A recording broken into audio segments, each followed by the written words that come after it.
రాజకీయాలలో శాశ్వత శత్రువులు, శాశ్వత మిత్రులు ఉండరనే మాట అందరికెరికే. కానీ బీఆర్ఎస్‌కు మాత్రం బీజేపీ అంటే ఎప్పటికి శత్రువే. ఆళ్ళతోని సీట్లు పంచుకునుడు గాదు గదా! కనీసం స్టేజ్ గూడా పంచుకోమని సూయించుకుంటా ఆళ్ళ పార్టీ స్టాండ్ ఏందో సక్కగా జెప్తున్నరిట్లా. సందు దొరికితే మోడీకి 100 తీర్ల కౌంటర్‌లేసుడే గాదు, స్పేస్ ఉన్నా గూడా మోడీతోని స్టేజ్ గూడా పంచుకోమని చూపిచ్చుట్ల ఫస్ట్ ఉంటుందిగా గులాబీ పార్టీ. నిన్న మోడీ సార్ వచ్చి షాన్నే ఓపెనింగ్‌లు చేసిండు గదా! అట్లనే పండ్ల పని Sai Sindhu cancer super speciality hospital గూడా ఓపెనింగ్ చేసిండు. ఇక పీఎం సార్ వస్తుండే వరకల్లా భారీ ఏర్పాట్లు చేసి బటన్ నొక్కిచ్చి చాలు చేయించిర్రు. అయితే ఈ దవాఖాన ఎవరిదేనంటే హెట్రో మందుల company chairman BRS Rajya Sabha MP doctor బండి పార్థసారథి రెడ్డిది. అయితే ఈ దవాఖానకు అప్పట్లో కానామెట్ల 15 ఎకరాల భూమిని ఇప్పించింది అప్పటి సీఎం కేసీఆర్.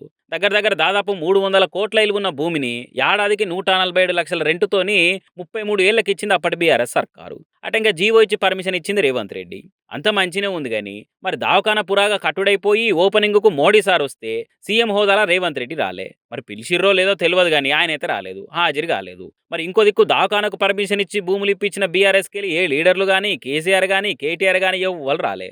మరి సొంత పార్టీ రాజ్యసభ ఎంపీ అన్న మర్యాద కన్నా పోయేది ఉండే లెక్కకైతే, కానీ అట్లా కూడా ఒకపోయే వరకలా దీంతో పింక్ పార్టీ తీరు మీద ఇంకొక వర్షన్ కూడా వస్తుంది జనాల్లా.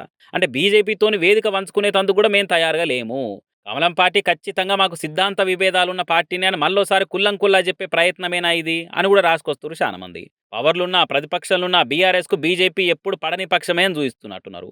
మీదికెళ్ళి నిన్నేలా పార్టీ లీడర్ల మీద వస్తున్న పంచాదులతోని కమలం పార్టీతోని కచ్చి అన్నట్టే దూరం దూరం ఉంటేనే మంచిదని డబల్ స్ట్రాంగ్గా ఫిక్స్ అయినట్టు కానొస్తున్నది. అట్లనే సీఎం రేవంత్తో కూడా కలిసి స్టేజీ పంచుకున్నప్పుడు ఇష్టం లేనట్టే ఉంది బీఆర్ఎస్కు. సరే మన పార్టీ ఎంపీనే కదా అని మాట వరుస కన్నా పోయొద్దామని కూడా అనుకోకుండా ఖండిగా అలా స్టాండ్ను చూపించే ప్రయత్నం చేసిర్రు.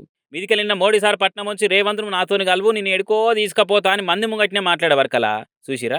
ఇన్నటికైనా కాంగ్రెస్ బీజేపీ ఒకటే, మోడీ రేవంత్ చీకటి దోస్తులే అన్న మాటని ఇంకింత జనాలకు తీసుకపోని చూస్తుంది పింక్ పార్టీ. మరి బీజేపీ వ్యతిరేక స్టాండ్ బీఆర్ఎస్కు ఏం దాకా కలిసి వస్తుందో రేపు చూడాలిగా.